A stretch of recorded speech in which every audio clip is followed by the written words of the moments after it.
The FIA, the sport's governing body, has made significant changes to the DRS regulations for some of the upcoming tracks in an effort to improve the spectacle of Formula One. So, without further ado, let's get right into it and talk about the changes, their impact, as well as some other drama involving the FIA.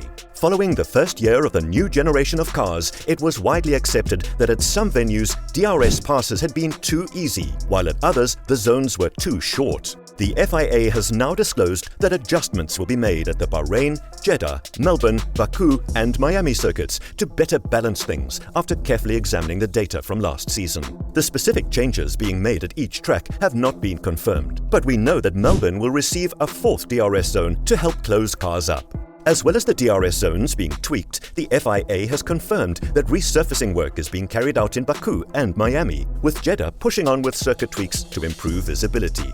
The F1 Commission also decided to relax the rules regarding what radio messages can be sent between drivers and teams moving forward during a meeting in London to discuss a number of issues. Additionally, adjustments will be made to the way Parc Fermé is set up during sprint race weekends. Teams will have more freedom to replace parts that are prone to damage, and self-declared forms from the teams will be used more frequently as a way for the teams to better police themselves. Improvements have also been made to the regulations' wording regarding the distribution of points for shortened races, which sparked debate at the Japanese Grand Prix last year. The adjustments will make sure that full points are only given for races that finish at or close to their full distance, and that only partial points are given for races that are cut short or cannot finish at their full distance due to interruptions. It has also been agreed that a winter shutdown will be implemented for both teams and power unit manufacturers. Other than these changes, however, another piece of FIA legislation will be looming over everyone at the organization as the first race of the season approaches. Just before Christmas, the International Sporting Code of the governing body underwent a quiet update that reportedly forbade drivers from making political, religious, or personal statements at competitions without prior authorization under a new article. The F1 drivers were questioned about the change through the various car launch events, as was to be expected once they were properly introduced to the public for the first time since the 2022 season finale.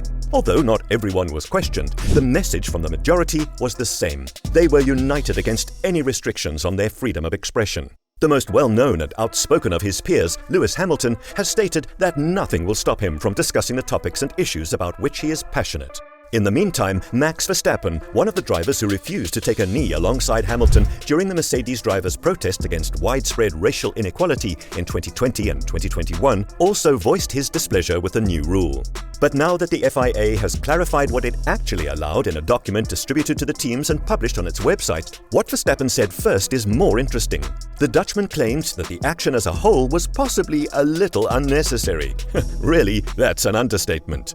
The clarification now explains that such expressions that would require approval are only rarely covered at specific times, typically involving competition or race promotion, the driver's parade, national anthem ceremony, cool-down room activities, the podium, and pre- and post-season photos. Additionally, drivers can speak freely when questioned by a qualified journalist during press conferences and interviews, but uncertainty and concerns about grey areas continue. Let's start with what the drivers can say to the media. First off, drivers hardly ever speak freely about topics unrelated to racing, and they hardly ever enjoy interacting with the media, which calls into question the necessity of codifying the situation given how these things previously operated.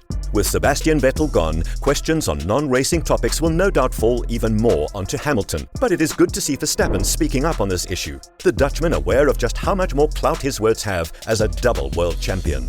Second, according to the FIA's clarification document, the rules already placed restrictions on what could be expressed during activities on the track area or an equivalent, even as a piece of clothing. There's also the issue of helmet liveries, which, despite not being specifically addressed in the most recent clarification, are the most visible element of any racing driver. Famously, Hamilton wore a rainbow flag-inspired helmet livery in the 2021 Qatar, Saudi Arabian, and Abu Dhabi races, all countries that have anti-LGBT laws.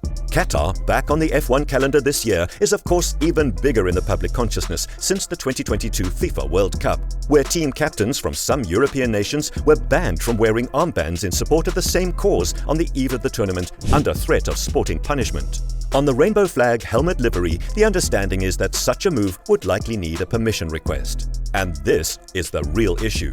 The F1 travels to numerous nations around the world, many of which have, at best, dubious records in terms of human rights and freedom of expression, and at worst, abject ones. And it's perhaps inevitable in our constantly evolving world that every time F1 races in such locations, their practices are discussed.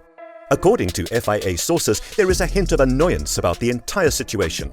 That it's the F1 organization that is responsible for negotiating the contracts and bringing the racing to these locations, many of which are sport-washing their reputations. F1 CEO Stefano Domenicali has declared that F1 will never gag anyone. This is admirable, but choosing to race in locations that pay a premium to sport wash in the name of profits brings us full circle to the need for progress to be seen in advancing human rights. And then the FIA comes back in with the rules. It's now helmed by Mohammed Ben Sulayem, who is already thought by many, in the UK even by a member of the House of Lords, to be shielding F1 host countries from scrutiny over injustice. The FIA claims that the entire change was made to strengthen the FIA's long-standing commitment to preserving the neutrality of motorsport and to bring it closer into alignment with the International Olympics Committee. But this only provides a partial clarification. And for Ben Sulayem's own standing, given Paul Scriven's words written in a letter to the FIA president regarding the sport washing issue in the Middle East, a full explanation would surely be a positive step. It's not clear what started this whole story off, and when trust in institutions and authorities is so low, particularly in the FIA's case given Abu Dhabi 2021, and that the driver most harmed by that saga, Hamilton, and is now again thought by many to be being targeted for his outspoken views, it raises the question of why the changes weren't fully explained at the start, particularly with the timing of it coming so close to the World Cup. In the end, F1 has thrived, even during the years when some of the drivers have raised the most important issues in modern society. People want to see them be leaders, and yes, some don't agree. However, they should be permitted to continue without worrying about facing any punishment for doing so. It goes without saying that this is just another chapter in the conflict between the FIA and Formula One as a whole, which has dominated headlines in recent months. It will be interesting to see how matters like the rights of drivers develop once the season gets underway. Reflecting on the past couple of months of turmoil, former racer and renowned broadcaster Mark Blundell believes the two parties have fallen out of sync with each other, partly as a result of Formula One's rapid growth in the last half-decade. I would say Liberty have done a great job in growing Formula One globally. I think that's very obvious for everyone to see, Blundell said. No doubt the teams are very, very happy with that side of things, because it's only maybe, 4 years ago that you were looking at several cars on the grid that were very plain, with no commercial sponsors. Ultimately, F1 is the pinnacle. So I just think there's been a little bit of misalignment. That's never a good thing. It's also quite difficult for people to understand when there's, in effect, two sort of governing bodies, a sporting side and a technical and commercial side that are part of one sport. So the communication hasn't been clear. We've had several areas of the FIA being key communicators with things that have gone on in F1 over the last sort of 18 months or so. What do you think of the FIA's changes? Do you agree with them? How will the debate over drivers' freedom of press progress this season? Please let us know in the comments section below. If you enjoyed the video, please consider liking it and subscribing. Be sure to click the bell icon to be notified of future uploads. Thanks for watching.